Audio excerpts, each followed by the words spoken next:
Hello everyone, কি অবস্থা? সবার কেমন আছেন? আশা করি সবাই ভালো আছেন। আজ নতুন কিছু নিয়ে চলে আসলাম। তোমরা তো চালের গুঁড়ো দিয়ে পোয়া পিঠা খাও। আজকে আমরা সাবু দিয়ে পোয়া পিঠা বানানো দেখাবো। তো চলো, প্রথমে সাবুটাকে ভালো করে ধুয়ে নিতে হবে। হাতে যদি সময় থাকে তোমরা চাইলে বেশিক্ষণ ভিজিয়ে রাখতে পারো। আমাদের হাতে কম সময় ছিল বিধায় আমরা ভিজিয়ে রাখতে পারিনি, সাথে সাথেই করেছি। তো এখানে আমরা পরিমাণ মতো চালের গুঁড়ো, পরিমাণ মতো আটা আমরা নিয়েছি, এতে নিয়েছি পরিমাণ মতো চিনি। আসলে পোয়া পিঠা তো মিষ্টি না হলে খেতে ভালো লাগে না, তো সবগুলো উপকরণ মিশিয়ে নিচ্ছি। আমরা এখানে জলটা ইউজ করেছি, তোমরা চাইলে দুধ দিয়েও পোয়া পিঠার গোলাটা করতে পারো। আমরা এখানে পরিমাণ মতো জল দিয়ে নিছি। এত নরম করা যাবে না, এত শক্ত ডো করা যাবে না, একদম মিডিয়ামের মতো ডোটা রাখতে হবে। পোয়া পিঠাটা খেতে অসাধারণ হয়েছে। আমাদের আরেকটু মিষ্টির প্রয়োজন ছিল, তাই আমরা আরেকটু মিষ্টি দিয়েছি। তোমরা তোমাদের মতো মিষ্টিটা দিয়ে নেবে। নতুন রেসিপি, সাবু দিয়ে পোয়া পিঠা, নতুন একটা রেসিপি। তো ওইদিকে ভালো করে হাত দিয়ে মেখে নিতে হবে। তো এখন তেলটা গরম করে নিব, বেশ খানিকটা তেল লাগে, তুমি দেখতেই পাচ্ছ তোমরা। আমরা এখানে রেস্টে রেখেছিলাম 4 থেকে 5 মিনিট। তো এখন এটার টেক্সচারটা দেখাই দিতেছি যে কতটা ঘন হবে। তো ওইদিকে তেলটা গরম হয়ে গেছে, এখন এক এক করে দিয়ে দিবে।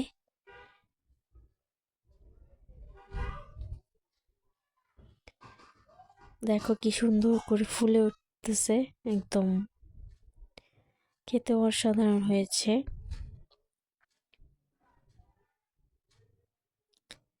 তোমরা চাইলে বাসায় বানিয়ে খেতে পারো, যদি বাসায় সাবুদানা থাকে। তো ওই হাতাটা দিয়ে হইতেছিল না, এটা আবার ইউজ করতেছে, দেখতেও সুন্দর লাগবে। দেখো কি সুন্দর করে ফুলে উঠতেছে।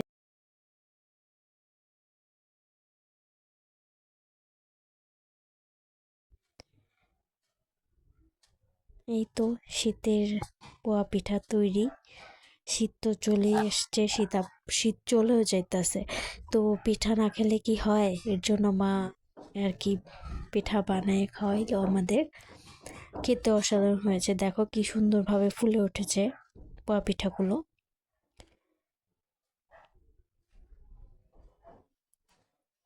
একদম ভিতরে অনেক সফট হয়েছিল। এখন লাল করে ভেজে নেবে এপিঠ ওপিঠ।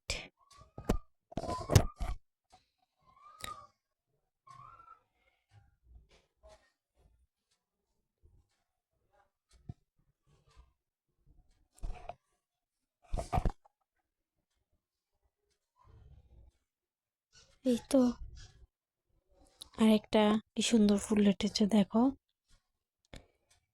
এই যে আরেকটা দিয়ে দিছে।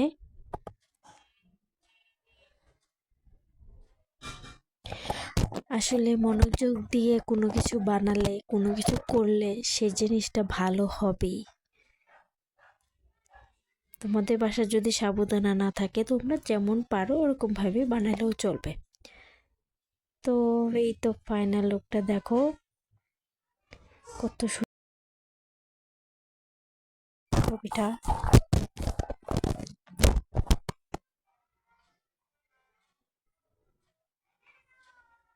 দেখো সাবুদানাগুলো দেখা যাইতেছে।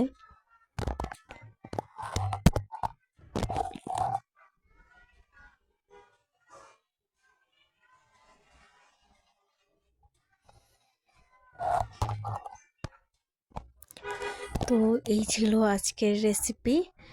সবাই ভালো থাকবে, সুস্থ থাকবে। আবারও নতুন কোনো ভিডিও নিয়ে হাজির হয়ে যাব। টাটা।